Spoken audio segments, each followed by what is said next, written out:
राधे राधे दोस्तों, आपका हार्दिक स्वागत है हमारे भक्ति प्रेम रस चैनल पर। जय श्री कृष्णा। आप सभी माताओं बहनों को अहोई अष्टमी व्रत की हार्दिक शुभकामनाएं। अहोई माता सबकी संतान की रक्षा करें। अहोई अष्टमी व्रत इस साल 13 अक्टूबर 2025 को है। इस व्रत में अहोई माता की पूजा की जाती है। इस दिन स्याऊ माता का चांदी का लॉकेट बनाया जाता है और हर साल उसमें 2 चांदी के मनके डाले जाते हैं। अहोई पर इस माला की पूजा कर 2 मोती बढ़ाए जाते हैं और व्रत के बाद महिलाएं इस माला को पहन लेती हैं। इस दिन चाकू या छुरी का ऐसी चीज़ों का इस्तेमाल बिल्कुल नहीं करना चाहिए जिससे कि किसी प्राणी को नुकसान पहुँचे। शाम को तारों की छाँव में कथा सुनकर तारों को अर्घ देकर व्रत खोलना चाहिए। अहोई अष्टमी व्रत की कथा सुनी जाती है तथा कथा पढ़ने के आखिर में प्रार्थना करनी चाहिए, हे अहोई माता, जैसे उसकी संतान की रक्षा की थी वैसे सबकी संतान की रक्षा करें आप। पौराणिक कथा के अनुसार एक समय की बात है, एक साहूकार था जिसके 7 बेटे और 7 बहुएं थीं। इस साहूकार की एक बेटी भी थी। साहूकार की एक बेटी थी जो दिवाली पर मायके आई थी। दिवाली से पहले दिए बनाने थे तो घर की 7 बहुएं मिलकर दीपक के लिए मिट्टी लाने बाहर गई हुई थी। ऐसे में ननद भी उनके साथ चली गई। दिवाली से पहले कार्तिक वदी अष्टमी को 7 बहुओं ने अपनी इकलौती नंद के साथ जंगल में मिट्टी लेने गई।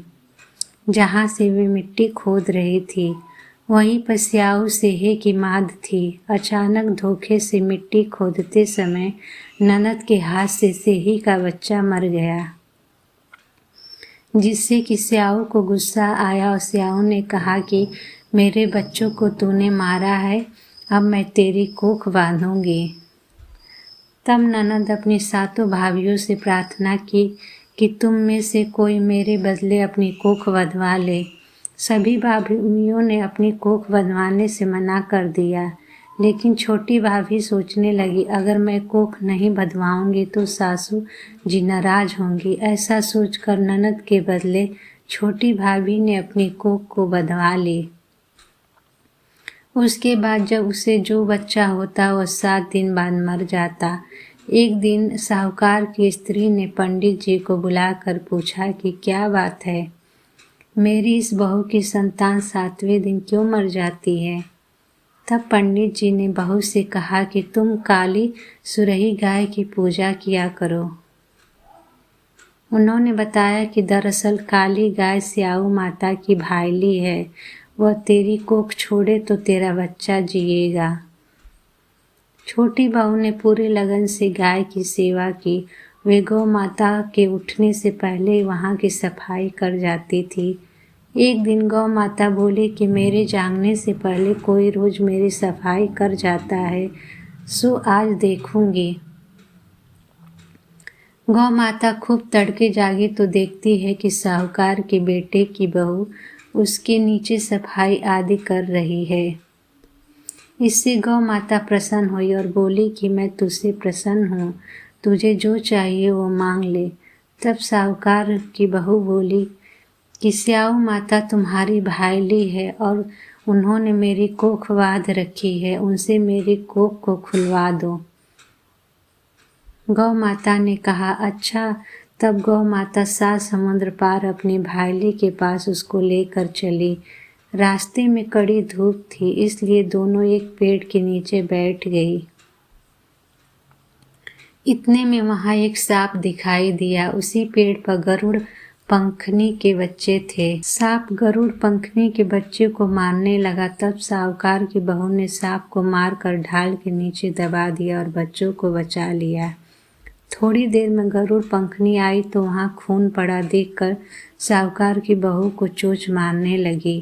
तब साहूकारनी बोली कि मैंने तेरे बच्चे को मारा नहीं है, बल्कि सांप तेरे बच्चे को डसने आया था।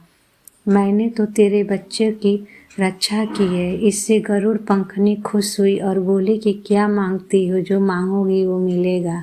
वह बोली, 7 समुद्र पास स्याऊ माता रहती हैं, मुझे तो उसके पास पहुंचा दे। तब गरुड़ पंखनी ने दोनों को अपनी पीठ पर बैठाकर स्याऊ माता के पास पहुंचा दिया। स्याऊ माता उन्हें देखकर बोली कि आ बहन, बहुत दिनों बाद आई। फिर कहने लगी कि बहन, मेरे सिर में जू पड़ गई है। तब सुरही के कहने पर साहूकार की बहू ने सिलाई से उसकी जुएं निकाल दी। इस पर स्याऊ माता प्रसन्न होकर बोली कि तेरी 7 बेटे और 7 बहुएं हों। साहूकारनी बोली कि मेरा तो एक भी बेटा नहीं, 7 कहाँ से होंगे। स्याऊ माता बोली, वचन दिया है, वचन से फिरूं तो धोबी के कुंड पर कंकरी होऊं। तब साहूकार की बहू बोली, माता, मेरी कोख तो तुम्हारे पास बंद पड़ी है। इस पर माता ने कहा कि जा, तेरे घर में तुझे 7 बेटे और 7 बहुएं मिलेगी। तू जाकर उस्मान करना।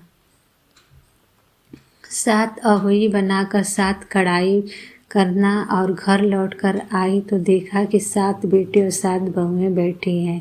वह खुश हो गई। उसने 7 अहोई बनाई, 7 उजमान किए, 7 कढ़ाई की। दिवाली के दिन जेठानियाँ आपस में कहने लगी कि जल्दी जल्दी पूजा कर लो, कहीं छोटी बहू बच्चों को याद करके रोने न लग जाए।